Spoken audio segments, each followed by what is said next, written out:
Transmitiendo desde la Ciudad de México. Urus Radio. Una estación para compartir.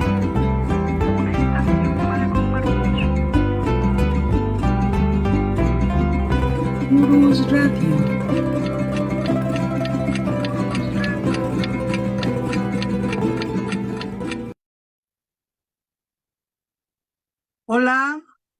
Hola, ¿qué tal? ¿Cómo están, amigos de Urus Radio? Aquí estamos con ustedes, transmitiendo nuevamente su programa de la verdadera historia de México. Los saludo, soy Doris, y hoy estamos a 12 de mayo de 2025. También está aquí con nosotros el profesor, se oye como un, si le cierras el micrófono, ándale, ahí está. Es que se oía doble. Y también está con nosotros el profesor, el maestro Francisco Mendoza, que está aquí con nosotros. Maestro Francisco, ¿cómo está? No, nada. Con el gusto de estar con ustedes, amigos, perdón por la risa. Con el gusto de estar con ustedes, amigos, como todos los lunes. Y bueno, aquí en nuestra cabina, y hoy tenemos un programa muy interesante, ¿eh? De veras, me alegró bastante la preparación del programa. Ah, sí, profesor. A ver, díganos por qué. Bueno, si quiere ya entramos al tema, pero tenemos algunas cosas pendientes. Sí, tenemos algunas cosas pendientes. Entre esas, también comentarles algunas cosas y bueno, también agradecer a nuestros amigos que están presentes tanto en TikTok como en Facebook. Muchas gracias por estar aquí lunes tras lunes. También a nuestro amigo Gabo Ibarra, que es quien se encarga de los controles de aquí de Facebook, a nuestro amigo César Correa, que se encarga de las situaciones en TikTok. Bueno, en TikTok.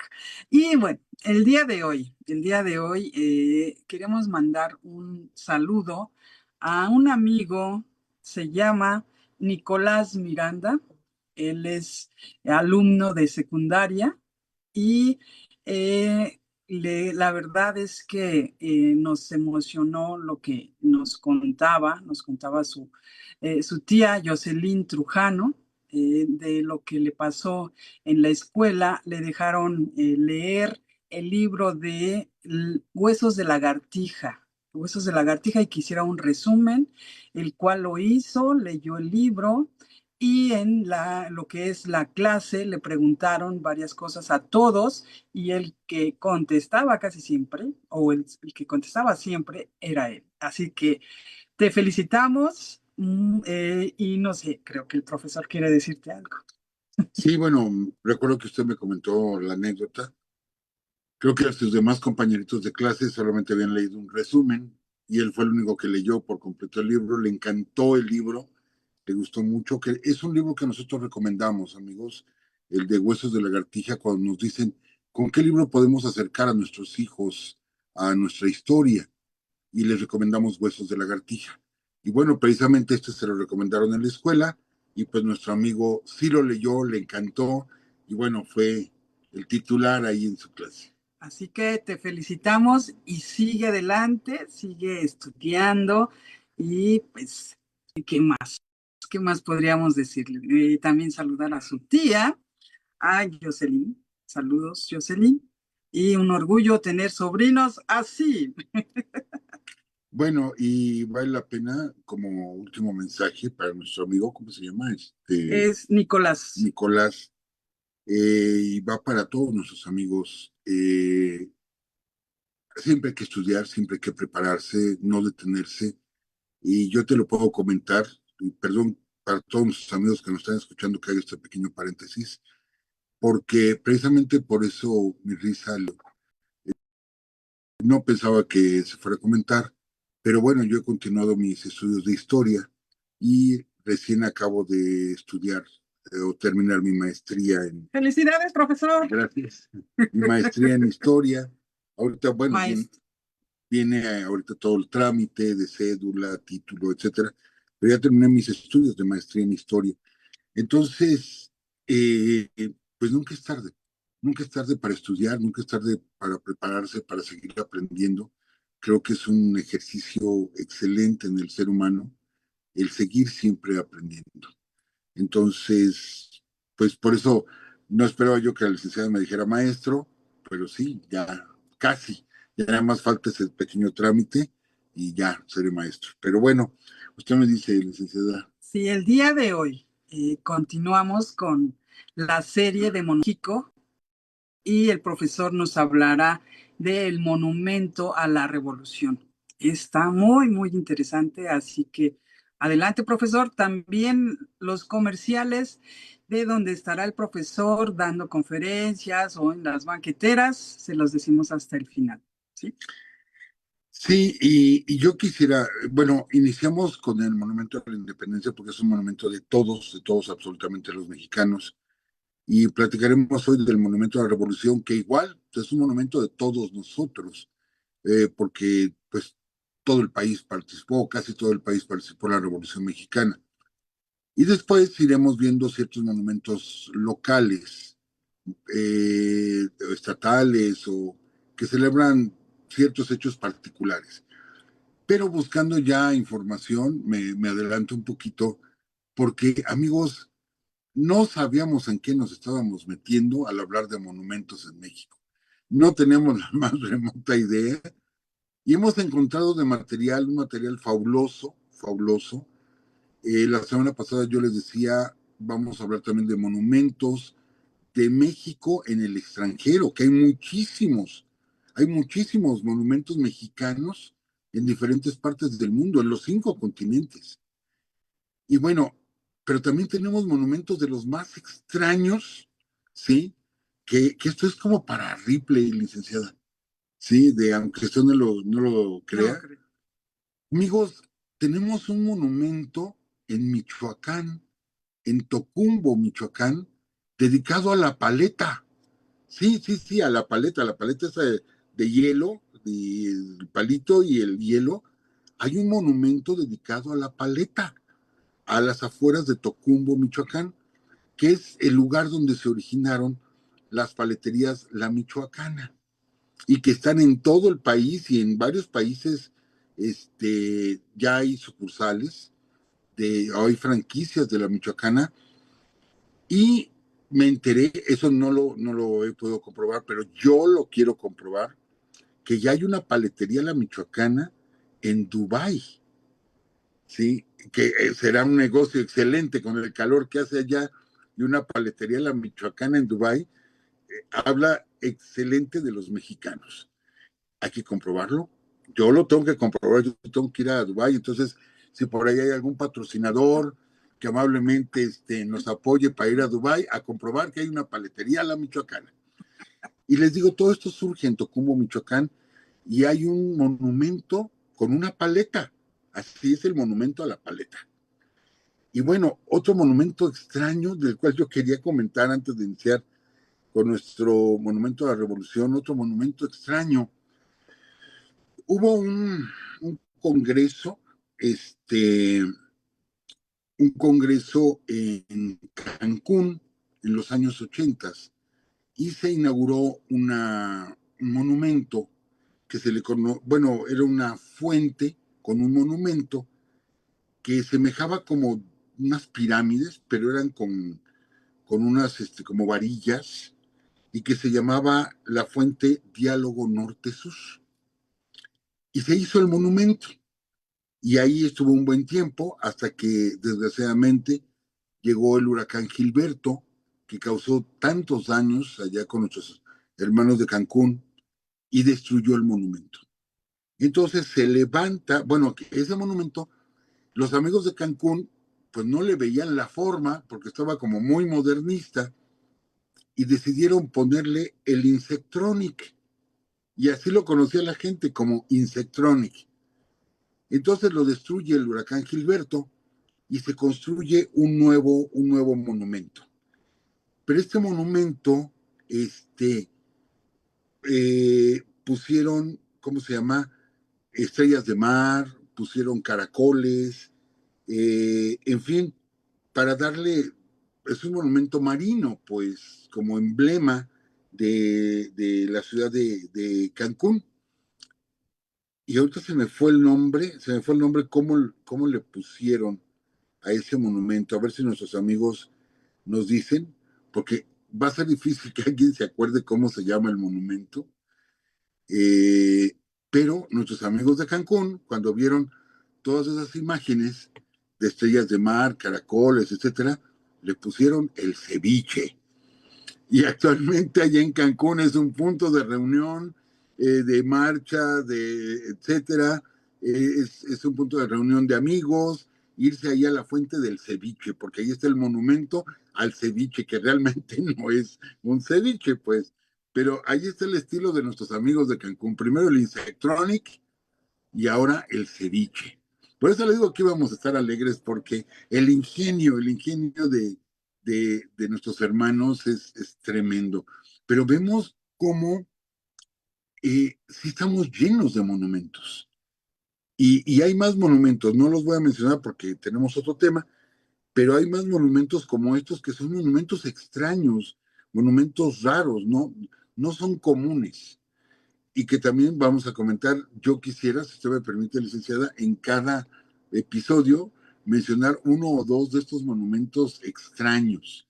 Les digo, el monumento al ceviche o el insectón, que ya no existe, pero que estuvimos viendo fotografías. Si usted me lo permite, entonces. Claro, claro que sí, profesor. Bien, entonces, pues pasemos ahora al tema fundamental, que es el monumento a la revolución. Amigos, mm, creo que todos lo conocemos, es emblemático de la Ciudad de México, es cierto, pero les digo, es un monumento que celebra algo que sacudió a todo el país.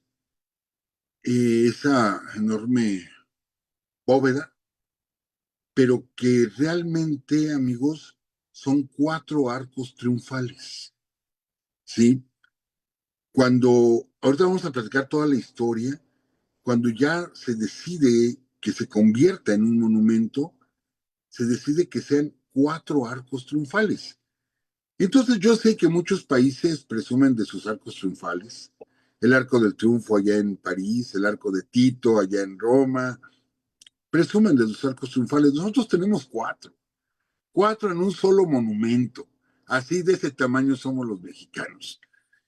Y y sí, hay muchas personas, he escuchado, que dicen que no es bonito el monumento a la revolución.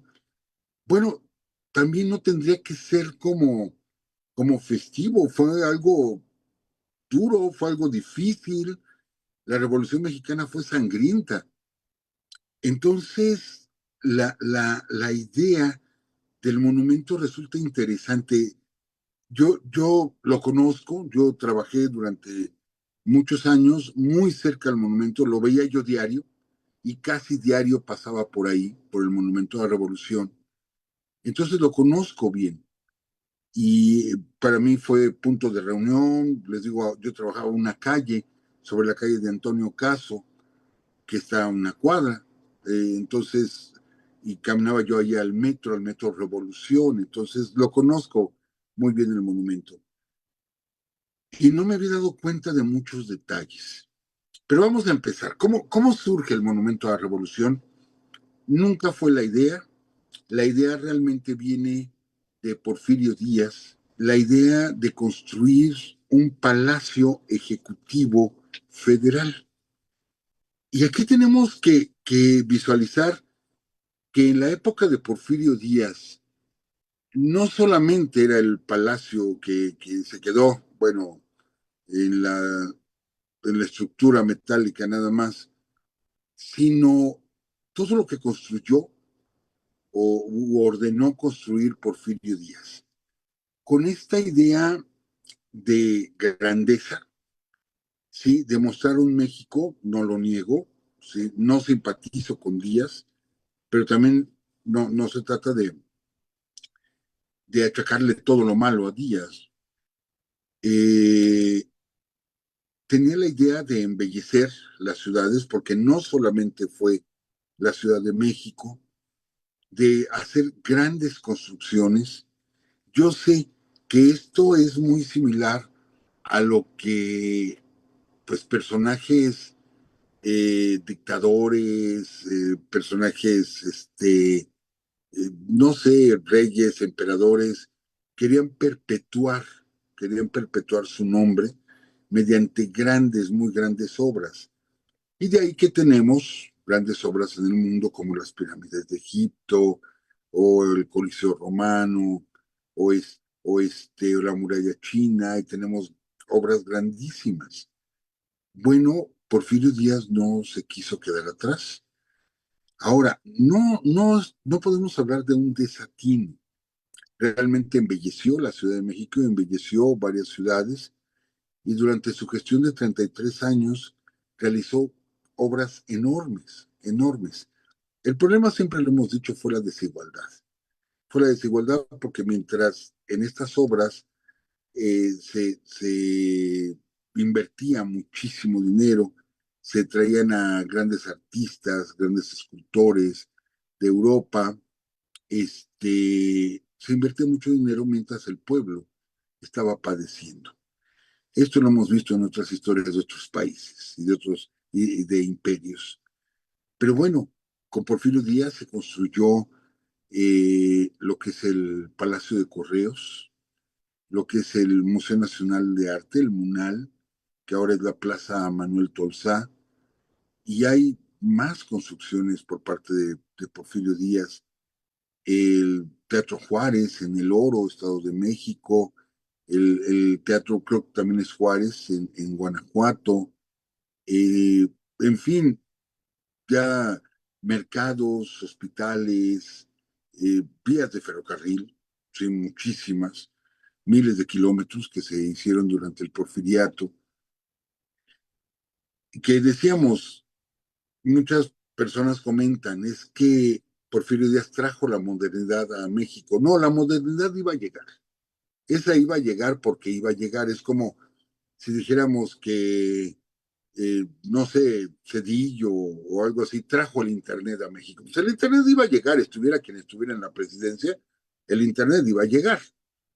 Entonces, lo mismo, esa modernidad iba a llegar a México y le tocó a Porfirio Díaz, que dio muchas concesiones, sí, dio demasiadas concesiones, por eso después se tuvo que recuperar mucho del patrimonio nacional con Lázaro Cárdenas, por ejemplo, el petróleo, etcétera, pero de que se transformó México, lo transforma. Eso es indudable por parte de Porfirio Díaz, lo transforma. Entonces, siempre este afán de construir cosas así muy grandes, ¿sí? Muy llamativas. Y la próxima semana, amigos, vamos a hablar de hemiciclos. Y pues mencionaremos el hemiciclo a Juárez, el hemiciclo a los Niños Héroes y otros hemiciclos, el hemiciclo al Escuadrón 201, el hemiciclo a Hidalgo, allá en Fresnillo. Bueno, es que hay muchos hemiciclos en México, pero el hemiciclo a Juárez es muy, muy representativo, que lo ordena construir precisamente Porfirio Díaz. Ese pabellón de México en la Feria Mundial de París, tenemos fotografías del pabellón mexicano y era impresionante, ¿eh? El pabellón mexicano era impresionante allá en París, y que es precisamente cuando estrenan la Torre Eiffel, ¿sí? Los franceses, que la Torre Eiffel, amigos, la Torre Eiffel no sirve para nada, no sirve para nada. Se construyó nada más una torre, pero no tenía ningún objetivo, digamos, científico o algo así. Era construir, era mostrar el poder de Francia, y es bellísimo. Sí, la construcción que hace Gustavo Eiffel es bellísima. No tiene otro uso más que decorativo, y sí, hasta la fecha, ahí está, que se construyó para destruirse, ¿eh? Pero de pronto los franceses dijeron no, que se quede. Y es el símbolo de Francia, o uno de los símbolos de Francia. Es triste saber que, bueno, se perpetuó el nombre de Gustavo Eiffel, y Gustavo Eiffel estuvo en México, y Porfirio Díaz le encarga obras aquí en México. Poca gente sabe que el llamado Puente de Fierro, sí, que está en San Cristóbal de Catepec, muy pegadito al lugar donde está el monumento donde fue fusilado José María Morelos, ahí está el Puente de Fierro. Y muy pocas personas saben que el que lo diseñó no lo construyó, lo diseñó nada más, hizo los planos, ¿sí? Fue Gustave Eiffel, el mismo constructor de la Torre Eiffel. Y aquí tenemos obras de Eiffel y no la conocemos y de pronto vemos el puente de Fierro totalmente vandalizado, grafiteado, oxidándose, cruzando el canal del desagüe. Y es una obra de Gustave Eiffel. Si los franceses tienen, nosotros también tenemos. Y no lo sabemos. No lo sabemos. Hace tiempo se le quiso dar uso, construyendo una galería de arte que nadie visitaba, desgraciadamente. Nadie visitaba. Que hay Es, una copia de la Torre Eiffel en Ecuador, así nos es. dice Adán y Díaz. Gracias, Adán. Sí, sí, es que es muy popular la Torre Eiffel. Y les digo, nosotros tenemos obra de Gustavo Eiffel en México. En Orizaba también tenemos obra de Gustavo Eiffel. En fin, pero me regreso a Porfirio Díaz. Entonces, Porfirio Díaz, eh, ya acercándose las fiestas del centenario, sabemos que ahí fue un derroche, pero tremendo, tremendo el derroche. Y bueno, se quedó la columna de la independencia que se hace en el Porfiriato y que él inaugura. Y pocos días después de la inauguración de la columna de la independencia, coloca lo que será la piedra, ¿sí? De el Palacio Ejecutivo Federal.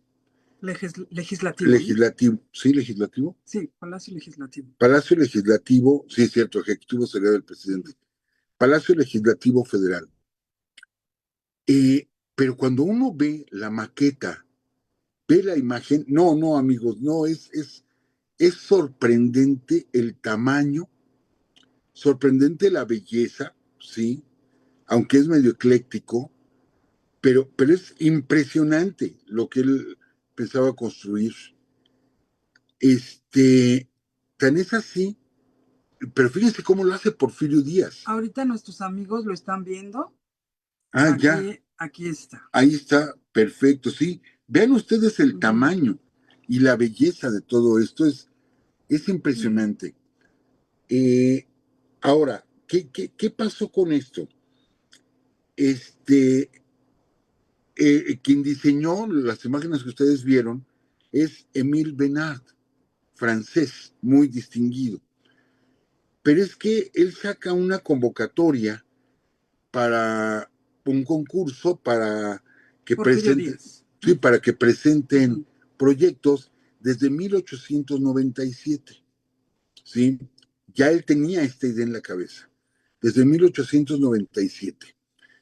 Entonces, llevan los proyectos, hay un proyecto ganador, pero cuando Porfirio Díaz lo ve, no le gustó. No le gustó, pagaron el premio, ¿sí? ¿Se acuerdan que la semana pasada decíamos lo mismo de Antonio López de Santana? De que hay un proyecto que gana para la columna de la independencia, pero a él no le gustó lo que quedó en segundo lugar, le dieron el premio, ¿sí? Era Adamo Boari Uh -huh. el que ganó el premio. Y le dieron el premio y lo pagó de su bolsa Santana y dijo, pero a mí me gusta esta, ¿no? Ah, El capricho. Bueno, pues en este caso, Porfirio Díaz hace lo mismo, exactamente igual, y decide él contratar a otra persona para que le haga el proyecto, que es el francés Émile Bernard.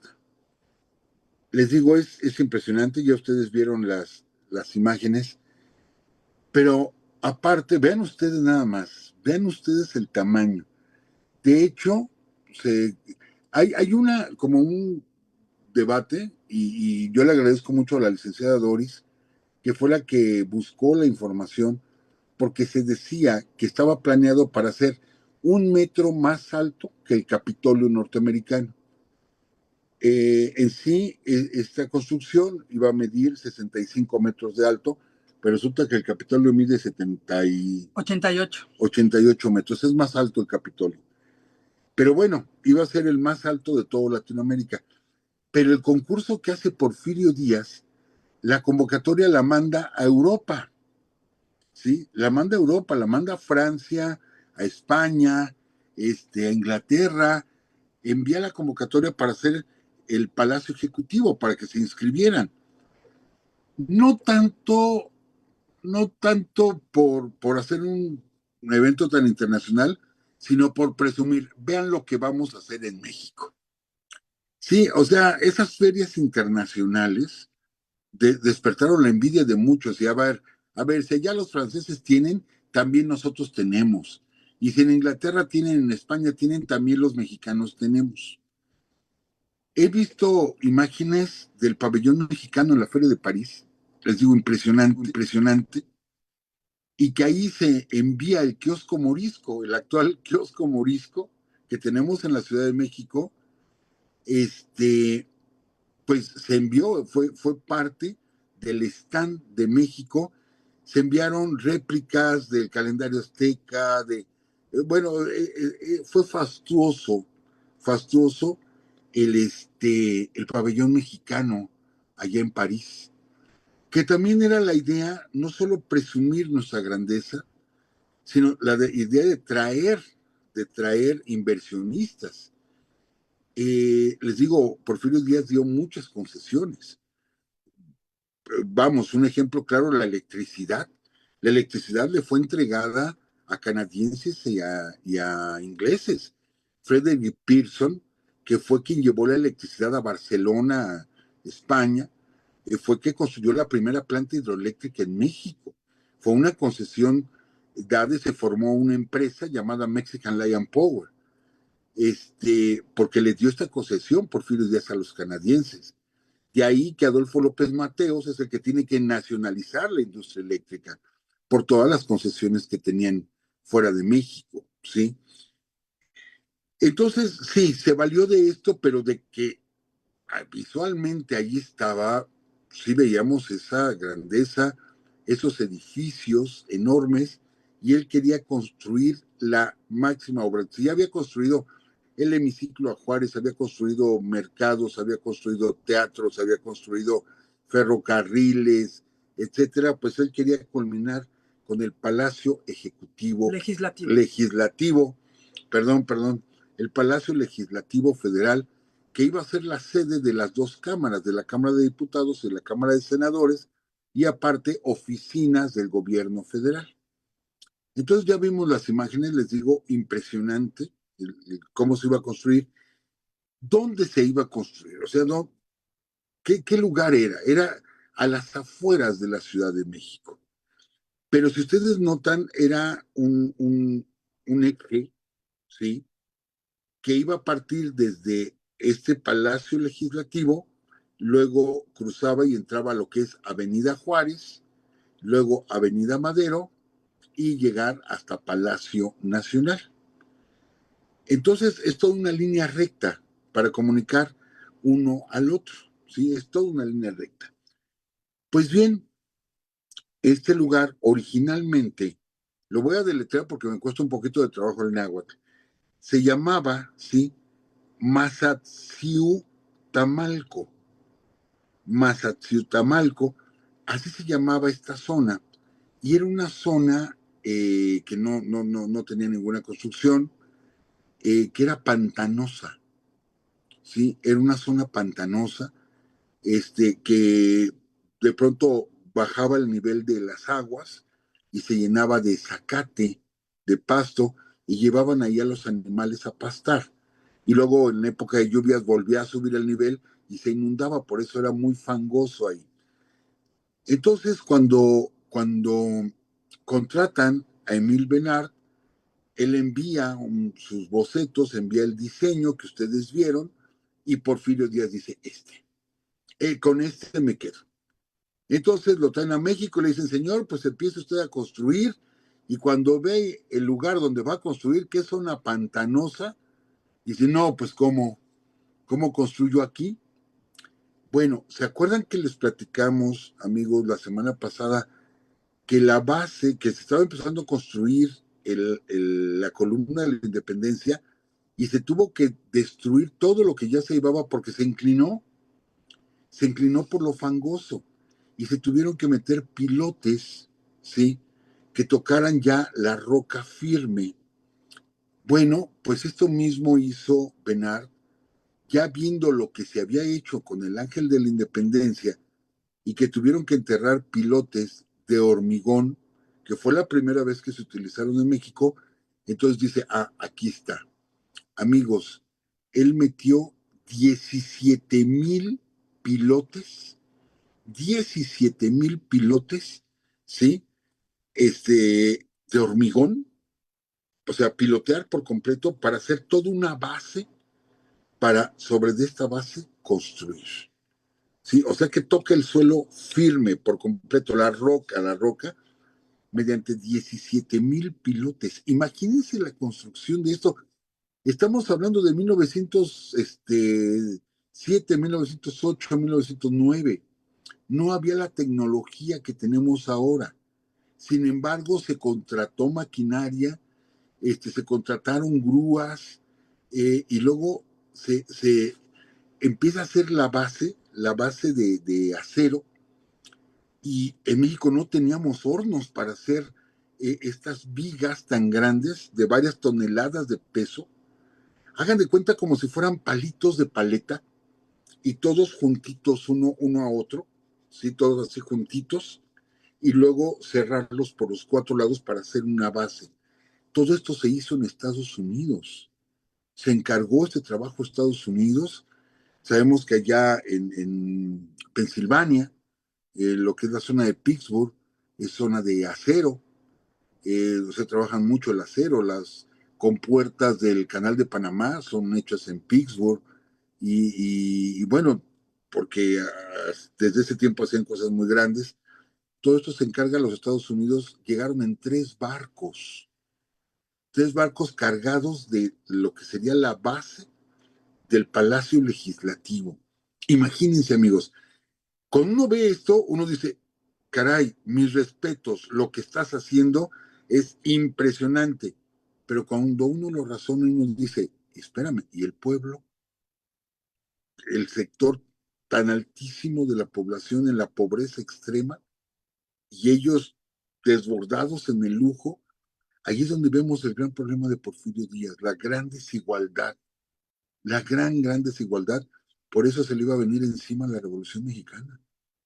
¿Sí? El derroche era tremendo, ¿eh? El derroche era tremendo.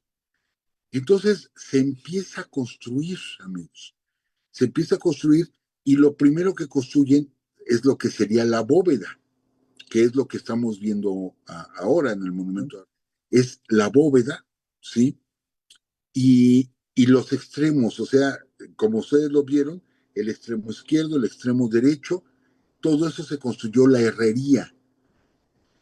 Entonces, les digo, todo eso se trajo de Estados Unidos, luego fue el armado, esto pues, no es fácil. Bueno, primero pilotear, 17,000 pilotes, imagínense, pilotear todo esto, y comienza la construcción, se viene la Revolución Mexicana, y obviamente las obras se detienen porque es un caos lo que está pasando en México.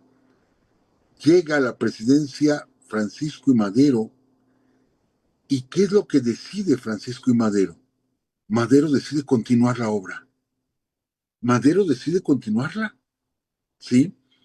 Yo no me imagino al presidente Madero como disfrutando una obra tan grande y con tanta inversión. Es algo que yo no conocía de Madero. Yo igual creí en cierta austeridad por parte de Madero, pero Madero dijo, va, adelante, seguimos. Ahora, a lo mejor estoy haciendo un juicio arbitrario, a lo mejor ya estaba pagada cierta parte y dijo, continúenlo, lo desconozco. Solamente sé que Madero autorizó que se continuara la construcción. Pero después viene la caída de Madero y en ese momento sí, ya se detiene absolutamente todo, ¿sí? Con la caída de Madero, viene Huerta, viene Carranza, y no se continúan con las obras.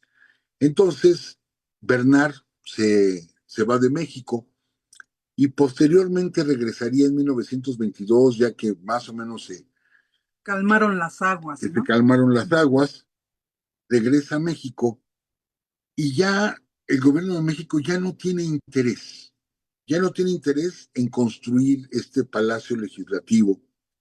Entonces, Bernard, que para él era obvio, era su negocio, él quería concluir con la obra. Entonces, Bernard convence al presidente Calles, ¿sí? Al presidente Obregón, No recuerdo uno de bien. los No dos, recuerdo. de que se continúe la obra, pero ahora para convertirlo, ¿sí?, en un monumento a la revolución. Esto es, en un monumento a los héroes de la Revolución Mexicana. La idea, así como que al principio pega, pero después se hace a un lado porque México seguíamos en un estado muy convulso, sumamente convulso, y aunque él da esa idea, Sí, era una idea de panteón, ¿no? Casi, pero del monumento a la revolución, fue otro profesor. Santa Sil, Ándale, ándale. esa que voy a Sí, mencionar ahorita, sí. hasta que en una ocasión Carlos Obregón Santa Cilia, que vivía ahí cerquita, porque para esto se quedó la estructura metálica. Entonces, los costados, todo lo que no era la bóveda, de todos los costados que se habían construido, los empezaron a desarmar, amigos. Hubo mucho metal que se llevaron y otro metal que se utilizó para hacer rieles de Ujú. ferrocarril. Entonces, todo lo que vemos en esta imagen, todo lo del lado derecho y todo lo del lado izquierdo, se lo robaron, ¿sí? O lo tomaron sin avisar, simplemente lo agarraron, lo hicieron rieles y mucha gente se lo llevó para sus propias construcciones y empezaron a desarmarlo. Una ocasión, Carlos Obregón Santacilia, que vivía cerca, pasa por ahí y ve que la estructura principal, esa bóveda, estaba en perfectas condiciones. Que no, ahí vemos, sí, vemos, calculen todo lo que se llevaron, todas esas vigas que ven a la izquierda y a la derecha del monumento, y al frente, pero él ve que la parte central se mantiene. Entonces, él es el que propone que a Calles, ahí sí fue a Calles, le propone que se construya un monumento a la revolución, ¿sí? Y se toma la idea. Se toma la idea, entonces comienza la construcción de este monumento. Y es precisamente Carlos Obregón Santa Cilia, ¿verdad? Sí. Entonces, ¿qué tengo? Pues una estructura que ya los lados ya no existen y tengo esta bóveda y lo que se le ocurre es hacer 4 arcos triunfales. Entonces por eso vemos que tiene 4 columnas, pero todas son arcos. Se construye en Oliverio Martínez, él es el escultor de 4 conjuntos, uno en cada esquina. Uno son, a ver si me acuerdo, es la independencia, las leyes de reforma, las leyes agrarias, Y las leyes y obreras. las leyes obreras. Pasó el examen, profesor. Sí, sí, sí, sí, sí. Este, entonces se construyen estos 4 conjuntos ya en otro estilo, un estilo Art Deco, ¿sí? Con un estilo que se manejó como socialista, ¿no? Como arquitectura socialista, de ese estilo más que Como nada, nacionalista, ¿no? nacionalista socialista. Eh, la cuestión es que, bueno, se construye el monumento a la revolución, pero ¿qué pasa con varias piezas que ya se habían encargado? Por ejemplo, en el diseño ya se había enviado a hacer un águila que estuviera en la parte alta de la bóveda y de hecho, si mal no recuerdo, se llegó a colocar. No, no sé. Creo se llegó a colocar y luego la retiran de ahí para hacer las obras ya del monumento y actualmente es el águila que nosotros vemos en el Monumento a la Raza. Si ustedes han ido por la avenida Insurgentes, Insurgentes Norte, verán una pirámide y verán un águila ahí. Bueno, ahí se colocó este monumento y se construyó esta pirámide y es el Monumento a la Raza. Ven en el diseño original que la entrada al recinto legislativo iba a estar con unos leones, ¿sí? Bueno, estos leones existen. ¿Dónde están los leones? Pues son los famosos leones de Chapultepec.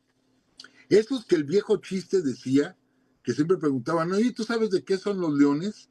Y unos decían de mármol, otros de bronce, y dicen, no, son de mentiritas, ¿no? Es un viejo chiste. Bueno, pues estos famosos leones que cubren la entrada a Chapultepec eran los leones que iban a estar en la entrada del recinto legislativo, del Palacio Legislativo. Aparte, se habían construido estatuas. Estas estatuas actualmente se encuentran en Bellas Artes. Una de ellas es la juventud, otra es la madurez, y se encuentran actualmente en el Palacio de Bellas Artes. Ahí se utilizaron y ahí las podemos ver. Son piezas decorativas que iba a tener el Palacio Legislativo. Pero bueno, quedó en un monumento.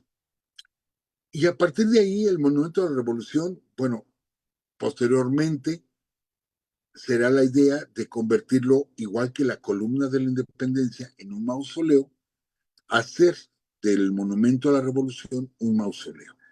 Solamente que en ese mausoleo solamente hay 5 personas, ¿sí? Y déjenme decirles, amigos, que alguna ocasión Fidel Velázquez, y tengo que reconocer su autoría de Fidel Velázquez, dijo que ese era el motivo por el cual temblaba tanto en México, porque resulta que ahí está Carranza y ahí llevaron a Pancho Villa. Y dicen que por eso hay tantos temblores en la Ciudad de México, porque siguen agarrados del chongo, tanto Carranza como Pancho Villa. Bueno, luego tenía ocurrencias el señor Velázquez. Está Carranza, está Villa, está Madero, está Lázaro Cárdenas y está Plutarco Elías Calles.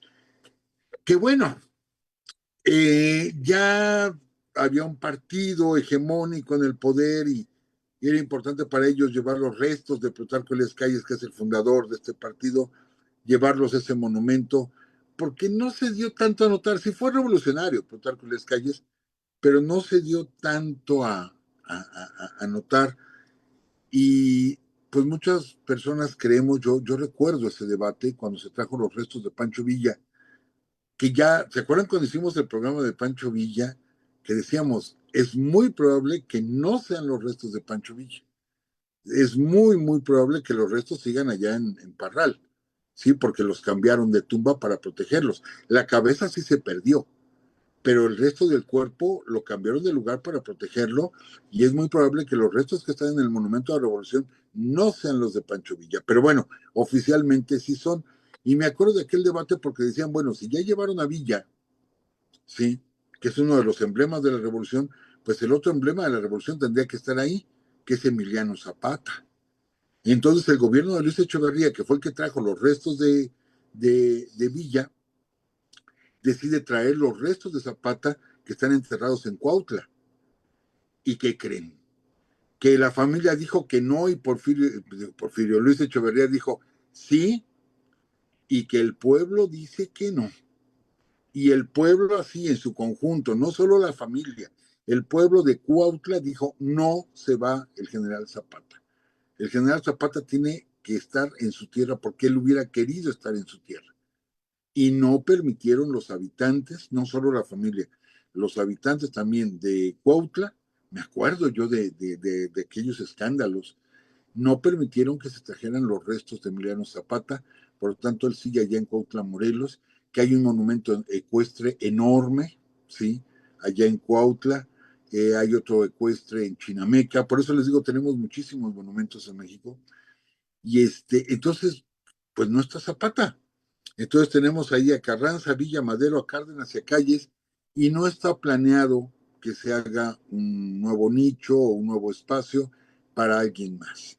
Ahí estarán, ahí estarán ellos 5 nada más, que yo creo que si se hiciera un monumento tipo la columna de la Independencia, pues se tendrían que traer los restos de Felipe Ángeles, por ejemplo, que se encuentran en Pachuca y que tuvimos la oportunidad de estar con los amigos de Urus Radio y llevar una ofrenda floral a donde se encuentran los restos del general Felipe Ángeles, que por cierto vamos a estar en Pachuca, yo me acordé, vamos a estar en Pachuca en junio, vamos a estar en Pachuca. Y ¿qué día es? El 5, ¿verdad? Ahorita le digo. El 5 de junio. Pero bueno, los restos, no sé, del general Buelna, por ejemplo. No, nos meteríamos en una de líos porque traer restos de más revolucionarios, cuando hubo tantas diferencias entre ellos, estaría medio complicado, ¿eh? Estaría medio difícil. Traer los restos de, por ejemplo, del general Fierro. No, no, no, con la fama que tenía el general Fierro. Él allá está enterrado en Chihuahua y bueno, no sé, sería muy complicado. Pero por lo pronto, según esto, por eso tiembla, porque pusieron a Villa Carranza en el mismo lugar. Entonces, este lugar donde se construyó el monumento, ya di el nombre, no me voy a entrar otra vez en el nombre náhuatl, posteriormente se llamó Zapotlán, posteriormente Barrio del Calvario, Potreros de la Horca, y se encuentra en la colonia tabacalera. Que es curioso, esa colonia tabacalera, porque el nombre de tabacalera se lo da la compañía tabacalera mexicana, que estaba ahí un ladito de lo que ahorita es el Monumento a la Revolución. Y que ya me acordé, ¿Qué, profesor? el monumento al ceviche realmente se llama Fantasía Caribeña y está en la avenida Cobá y junto con, o sea, desde donde desemboca la avenida Tulum. Y es Fantasía Caribeña, pero ahorita es la del ceviche. Y todos la conocen así. Pero bueno, les decía, a un ladito de la casa de los condes de Buenavista. Esta casa construida por Manuel Tolsá, fue el constructor de esta casa, está a un ladito al Monumento a la Revolución, que sería tan importante porque eh, se construye para los condes, posteriormente quedaría desocupada y después Santana la tomaría. Antonio López de Santana la tomaría como casa de descanso. Entonces los jardines de la casa eran grandes y abarcaban hasta parte de los terrenos de lo que hoy es la Plaza de la República, donde está el Monumento a la Revolución. Después se recortaron, ¿sí? Y que ahí sería después la casa que les regalaría Maximiliano y Carlota, ¿sí? Al mariscal Bazán y a Josefa Peña, su esposa, Josefita, pues, es, Pepita. ajá, Pepita. Pepita. Y después, y hasta el día de hoy, es nuestra Academia de San Carlos, o el Museo de San Carlos, o Academia de San Carlos. Entonces, es una casa muy representativa que está a un lado del Monumento a la Revolución. Entonces, amigos, actualmente se puede visitar el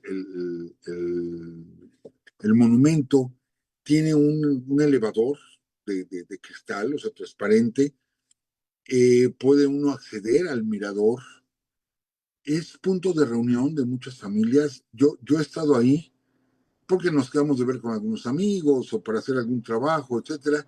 Y de pronto veo gente haciendo yoga, gente haciendo ejercicio, chicos en patinetas, en bicicleta, gente que está haciendo, no sé, zumba.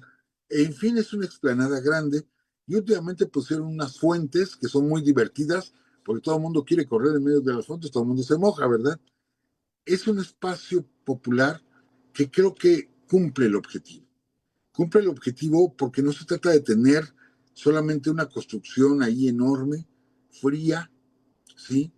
Eh, sin que nadie la visite, pero ese espacio, la Plaza de la República, donde está el Monumento a la Revolución, sí es un espacio público, sí es un espacio donde convive mucha gente, donde conviven muchas personas, se dan muchas concentraciones políticas ahí, marchas que luego no quieren irse por reforma, salen de la Plaza de la República hacia el Zócalo capitalino, porque es totalmente en línea recta, pero, pero curiosamente hay un recuerdo más fuerte de esa plaza. Les hemos platicado que no queremos meternos en política actual, pero creo que vale la pena mencionar esto. Ahí es donde da Colosio el famoso discurso que supuestamente le costó la vida, ¿sí? Que realmente es un discurso parafraseando a Martin Luther King. Ajá.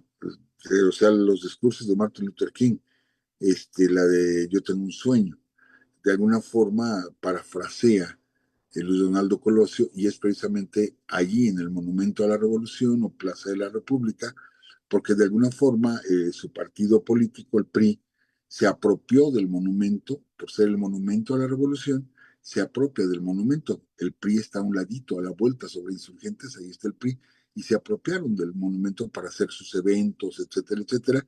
Bueno, y ahí daría Colosio ese famoso discurso tan polémico que, pues, según algunas personas, le costaría la vida. Entonces tenemos otro recuerdo del Monumento a la Revolución.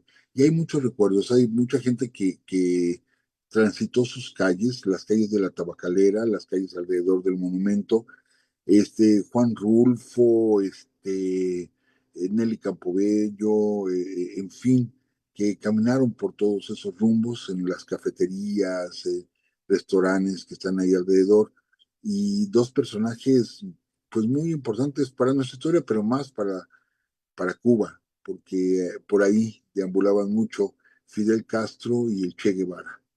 ¿Sí? Eran las calles que ellos caminaban. Entonces, pues muy emblemático nuestro monumento a la revolución. Quizá no sea todo lo estético exagerado así, a oro y oropel, etcétera, como otros monumentos que tenemos, pero tiene su importancia y sí, yo ya empiezo a ver el monumento con otra forma, al decir son cuatro arcos triunfales, ver la firmeza, la solidez que nos dice, nos habla de la fuerza con la que se peleó la Revolución Mexicana. Eh, entonces, hay un faro arriba que han puesto un rayo láser y lo prenden luego en las noches. La verdad se ve espectacular el faro láser, se ve espectacular cómo pues va girando en las noches. Y la verdad que vale mucho la pena conocerlo, amigos. Si ustedes vienen a la Ciudad de México, pues están invitados a conocer el Monumento a la Revolución.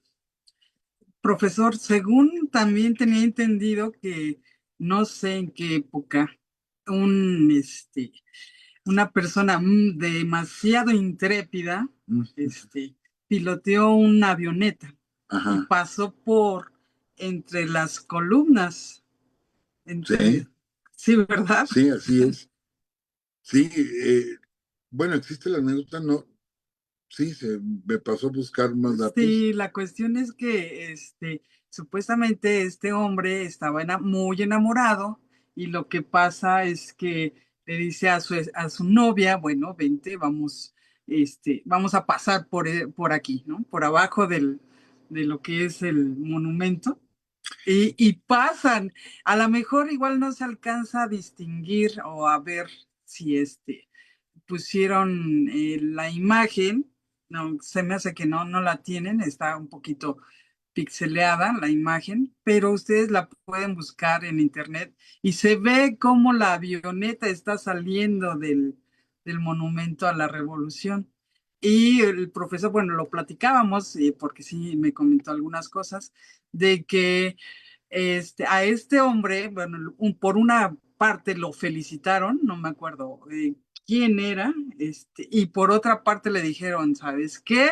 Se te quita la licencia. Entonces, bueno, de ahí esa anécdota, ¿no? De que pasó una avioneta por ahí. Sí, y ahora vemos el tamaño de los arcos, amigos, es 26 metros de alto, 18.5 de ancho.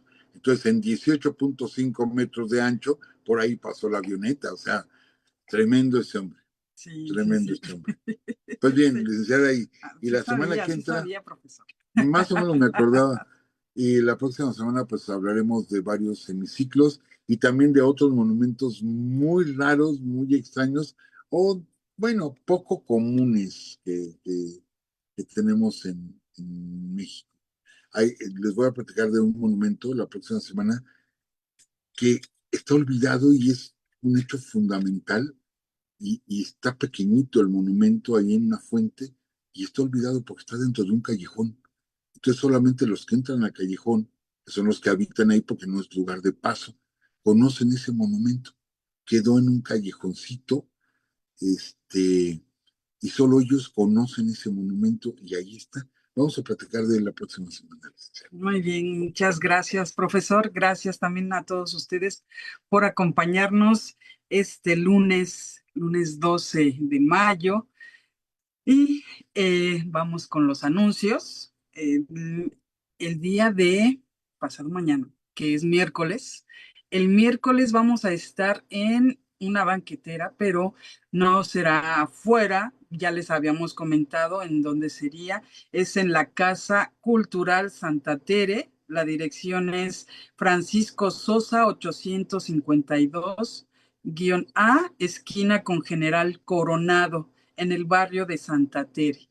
Entonces En sería Guadalajara. a las 7 de la noche en Guadalajara, Jalisco. Así es, a las 7 allá los esperamos. ¿Algo que se me pase de ese día, No, profesor? pues agradecerles a nuestros amigos de la Casa Cultural. Nosotros íbamos a hacer la banquetera como siempre, ahí nos íbamos a ver frente a Catedral, ahí nos íbamos a reunir.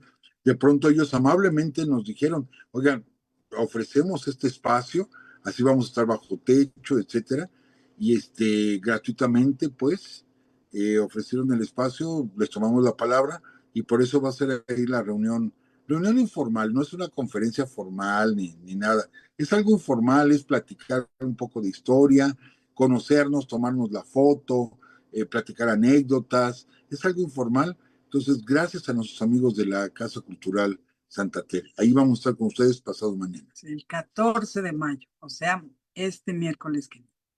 Y el el día 21 de este mes también, el profesor estará en el Palacio de Minería a las 7 de la noche. Es miércoles también, miércoles 21 a las 7 de la noche. El profesor hablará sobre Cuauhtémoc, los 500 años de La muerte de la Cuauhtémoc. muerte de Cuauhtémoc. ¿Sí? Sí, estaremos ahí en el Palacio de Minería, amigos. Es un tema, híjole, tremendo, tremendo el tema.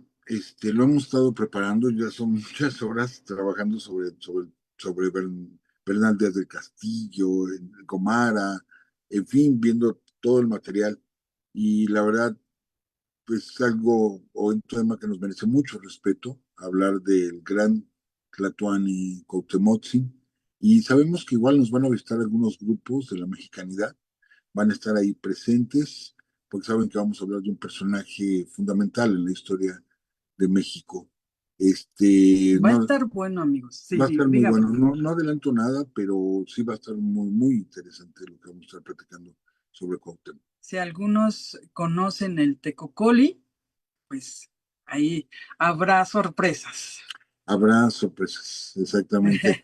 Entonces es cupo limitado, lleguen temprano, amigos. Lleguen temprano, Sí, es cupo limitado. Y allá nos vemos este miércoles en 8. a las 7 de la noche. Y también el 30 de mayo en León, Guanajuato, en la explanada del expiatorio. Ahí estaremos igual a las 7 de la noche. Agradecemos a todos nuestros amigos que nos han ayudado también a organizar esta banquetera, a Gabo Ibarra, que es nuestro colaborador también, y a la maestra Pau y a su esposo, que ellos están proporcionando las bocinas y el micro. Muchísimas, muchísimas gracias, de verdad. Se los agradecemos mucho. ¿Y qué más, profesor? Hay una situación, el día 28 les habíamos dicho que el profesor iba a estar en la UAM Azcapotzalco. Por algunas situaciones de paros, pues no se puede, no se va a poder. Entonces se pospone, no sabemos para cuándo, nosotros les avisaríamos. Sería eso, también en junio, el 5 de junio, que el profesor estaba comentando, estará en Pachuca, Hidalgo. También, no sé si es en julio, ¿verdad? En Tlaxcala. El 5 de junio en Pachuca y el 4 de julio en Tlaxcala. Amigos, ya nos habían invitado varias veces de Tlaxcala y por X o Y no se hacía, ¿sí? Bueno, pues ya más que confirmado, vamos a estar ahí en Tlaxcala el 4 de julio. Y el 5 de junio en Pachuca ya les pasaremos los datos, ¿sí? Del lugar de reunión. Es entrada libre, saben que estas conferencias son gratuitas y yo les agradezco mucho a nuestros amigos que nos han contactado, que ofrecen estos espacios, que nos invitan y tenemos más invitaciones, amigos, que de veras se nos ha saturado la agenda, afortunadamente, pero que a la primera oportunidad estaremos con ustedes, ¿eh? Denlo por hecho que estaremos con ustedes. Tenemos por ahí algo pendiente con Puebla, ¿verdad? Sí, también en Sí, Puebla. sí, tenemos podido. Seguro que vamos, pero nos tenemos que poner de acuerdo. Y bueno, nos vamos, profesor.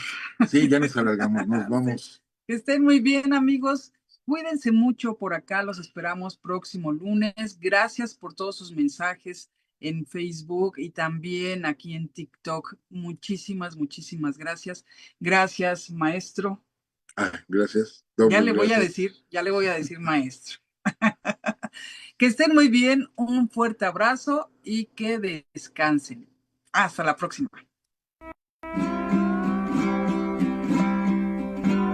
Transmitiendo desde la Ciudad de México. Purus Radio. Una estación para compartir.